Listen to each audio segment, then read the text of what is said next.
What's going on, guys? Welcome to Everything Always. My name's Michael Roman, aka Allfires. Now, ever since Marvel Studios has been releasing content on Disney Plus this year, they followed a pretty standard marketing MO. We get a ton of trailers throughout the week leading up to every next episode in the shape of 15 or 30-second clips, sometimes a full minute, either from the week before or a preview of the week to come. But that hasn't come without its problems and mistakes, most notably during Falcon and the Winter Soldier. The post-finale Stream the Series in Full Now trailer actually went live the night before, something that was clearly meant to be aired after the finale, as it gave away major scenes and first reveals, including Anthony Mackie in the Captain America suit. You could imagine Disney Plus and Marvel want that in the TV show, not on a leaked trailer of their own doing that just happened to go live early. And this happened several times throughout Falcon and the Winter Soldier and WandaVision. Now, it hadn't really happened during Loki. Of course, pre-screeners got to see the first two episodes. There was information out there.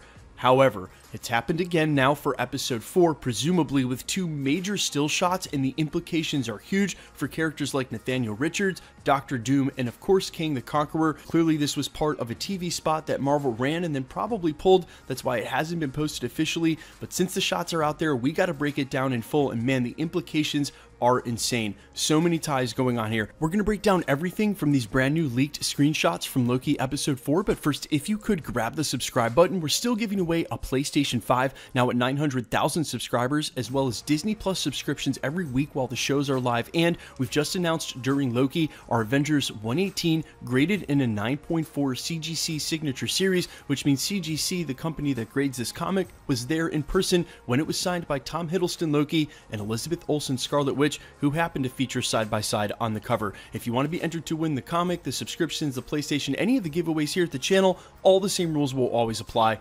Hit the subscribe button because you need to be a subscriber, then leave a comment down below, and if you want, stick around to the end of the video. We'll get into all the giveaway stuff again there. So only because I have to, the normal spoiler warning: if you're still hanging around, you obviously want to see these still shots, but if you weren't listening during the prologue, if I'm background noise for you, no problem, I ain't mad at you, but now's the time to back out. Okay, so the very first one is the one we used on the thumbnail, so you've seen it. It's Owen Wilson's Mobius character driving, and he looks super frustrated by itself. This isn't a reveal of any kind, although I would say through his back window, the landscape does look pretty similar in a purple hue to what we just saw. However, we know this isn't Lamentus 1. In fact, we know that this is ancient Egypt, or at least what looks like ancient Egypt, because you can clearly see there a pyramid off to the left-hand side located behind the Sphinx, and presumably the car we see in the foreground is the one that Mobius is driving furiously up to the Sphinx. Now, for some of you, this image might not be that exciting. After I explain, it might be, but if you're an old school comic head, or if you read any of these original stories, the hair on the back of your neck or arms probably just stood straight up. Let me explain.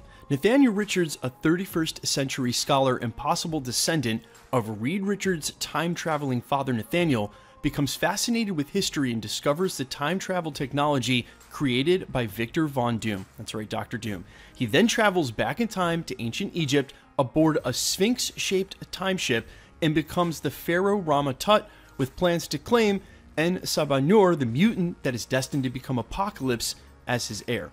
Rama-Tut's rule is cut short when he's defeated by the time-displaced Fantastic Four. An embittered Nathaniel Richards travels forward to the 20th century, where he meets Dr. Doom, who he believes might be his ancestor. He later designs an armor based on Doom's, calling himself the Scarlet Centurion, pits the Avengers against an alternate reality counterpart of themselves. He plans to dispose of them all, but actually the Avengers manage to defeat him. Nathaniel then tries to return to the 31st century, where he's originally from, but overshoots by 1,000 years, discovering a war-torn Earth that uses advanced weapons they no longer understand. He finds it simple to conquer the planet, expanding his dominion throughout the galaxy, and reinvents himself as Kang the Conqueror. But this future world is dying, so he decides to take over an earlier, more fertile Earth.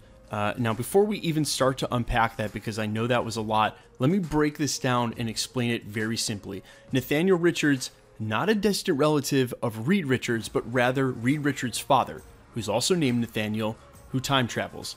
Could be a distant relative of him all the way in the 31st century, so this is 1,000 years ahead. Decides he's going to go back in time, and in that image I showed you guys, you can see in the bottom left-hand corner the clock with all the hands. That should remind you of the clock that we saw in the very first episode of the TVA.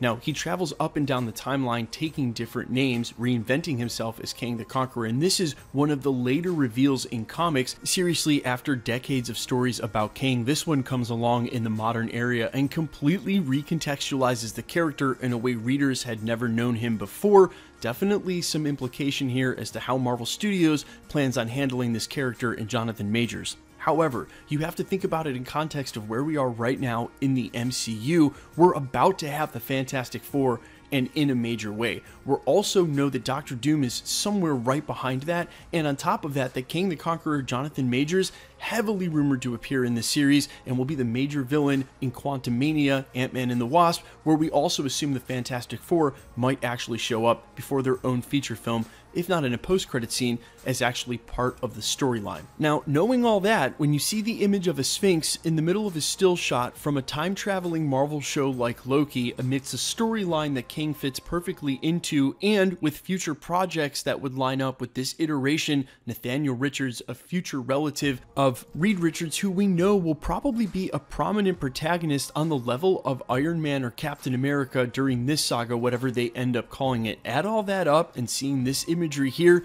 certainly makes it feel like Marvel is planting the early seeds for this to play out. And remember, as I mentioned moments ago in this video, when we all find this out as comic book readers, this is after decades of Kang stories. This is a major reveal. I also sort of wonder how they plan on playing this with Jonathan Majors' character, if we're going to see him as different iterations, looking different and taking different names before they tie it all together. But this is an extremely complicated storyline, and I know Marvel Studios definitely has the ability and the resources to do it. I just know that they don't want to alienate fans along the way, leaving them in a complete mess that's unexplained. So I'm anxious as you guys are to see how they're going to untie all this and how they're going to reveal it piece by piece. Do I think, again, we'll see Nathaniel Richards in an episode of Loki? Absolutely not. But my money would be on Jonathan Majors showing up at some point throughout the series. Now that we're seeing the Sphinx, it seems a lot more likely. Guys, let me know all your thoughts down below in the comments how you feel about any of this, and if they don't really explain these details, but they do indeed make this the spaceship, is this just a major setup